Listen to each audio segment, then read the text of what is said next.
They came with the storm, tone to 1. Hi there, excuse me. Just a minute. Lucas didn't turn around immediately when he heard the soft, polite, southern voice of a young woman. Instead, he focused on scraping the last bit of bacon grease into the grease trap, his movements stiff with frustration. With a sharp clink, he tossed the spatula down beside the flat-top grill and wiped his hands aggressively on a towel. Walter was late again. Less than 30 minutes ago, Manager Carla had called him, her tone casual, almost dismissive. Lucas, Walter is caught up and will be a few hours late. I'm going to need you to work overtime. Caught up? He's not caught up. He's high. Lucas had shot back, his anger barely restrained. Lucas, we are a team. I need you to cover for him, please, and thank you. She'd hung up before he could protest. Walter was her loser nephew, always late, always unreliable, and somehow always excused. Lucas muttered a curse under his breath before pasting on a fake smile and turning around. His forced expression faltered as his eyes landed on the woman before him. His breath caught and his cheeks tinged pink. She was beautiful. Her skin was a warm, medium brown, and long, uniform braids cascaded down to her waist, some adorned with delicate silver hair jewelry. Her deep brown eyes were framed by long lashes, and a small, perfect button nose sat above full lips that shimmered under the diner's lights. A floral sundress draped over her figure, a single strap slipping down her shoulder, exposing smooth, glistening skin. The scent of coconut and shea butter lingered in the air around her. A silver cross necklace rested just above her collarbone, and matching silver bangles clinked softly as she shifted. Lucas swallowed hard, willing himself to focus. "How can I help you?" he asked, his voice betraying his nerves. She offered a small, worried smile. Well, I was driving through town when my car started acting up.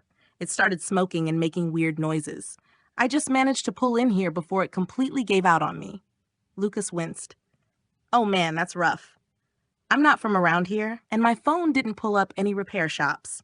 Do you know where I can find a mechanic?" "Only mechanic in this town is George," came a gruff voice from the counter. Old Man Samuel set down his empty coffee cup and dug into his pocket, pulling out a $5 bill and placing it on the counter. He gave Lucas and the young woman a polite nod before making his way toward the door. Lucas grabbed the bill and flashed her a reassuring smile. "Take a seat while I ring this up. I'll call George for you once I'm done." She nodded and slid onto a stool, her gaze wandering across the diner's nostalgic decor. The black and white checkerboard floor gleamed under the fluorescent lights, matching the red pleather booths and stools with silver rims. A vintage jukebox stood in the corner, right below a 1950s car bumper mounted on the wall. The scent of fresh coffee, bacon, and eggs filled the air. She glanced back toward Lucas as he finished up the transaction. He snuck a few glances at her in return, his light blue eyes bright with curiosity. Loose strands of dark blonde hair peeked out from beneath his red and white bandana. His sharp features softened slightly as he focused on the register, licking his lips in concentration. "Why are you here alone?" she asked. "Oh, the waitresses will be here in about 10 or 15 minutes.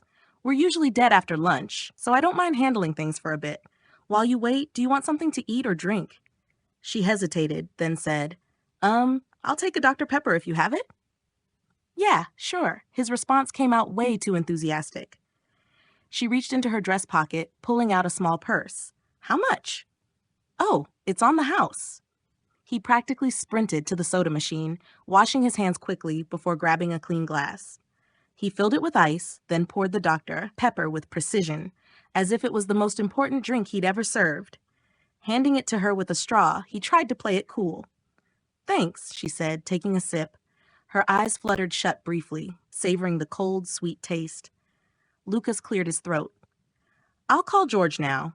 What's your name so I can let him know who needs help?" "Oh, right, my name is Arya. Thank you so much for helping me and for the soda." Her smile was radiant, and for a moment, Lucas forgot how to breathe. He fumbled for his phone under the counter, dialing George's number.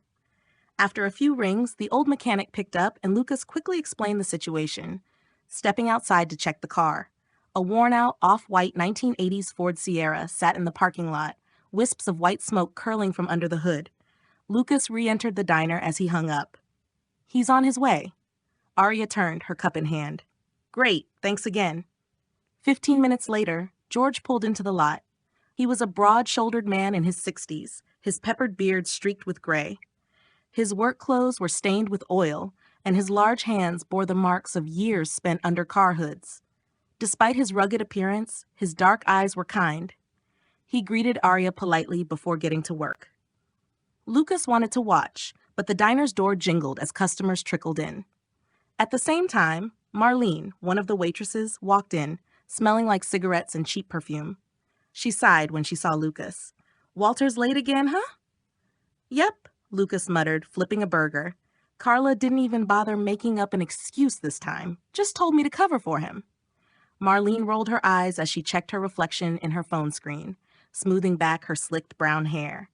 Before she could respond, the evening waitress, Stephanie, bounced in.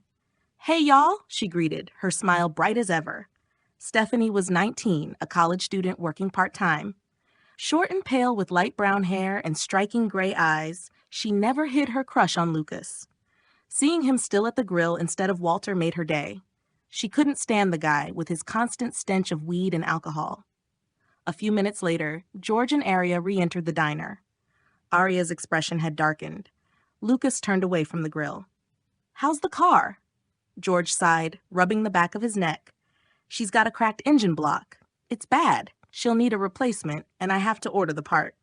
Might take a couple days. I'm gonna tow it now before the storm rolls in." Arya's shoulders slumped. "Oh," she murmured. George gave her a sympathetic look before heading out. Arya sat at the counter, running a hand through her braids. Lucas stepped closer, his voice soft. "Looks like you'll be stuck here for a couple days. I'm sorry." She exhaled, then offered a small shrug. "I guess it can't be helped." Hey, since you're so far into the video, why not consider subscribing? We post content like this regularly. Also, consider giving a like since it helps people who like these find the videos. The next part is coming soon. Be with us. Thanks for watching.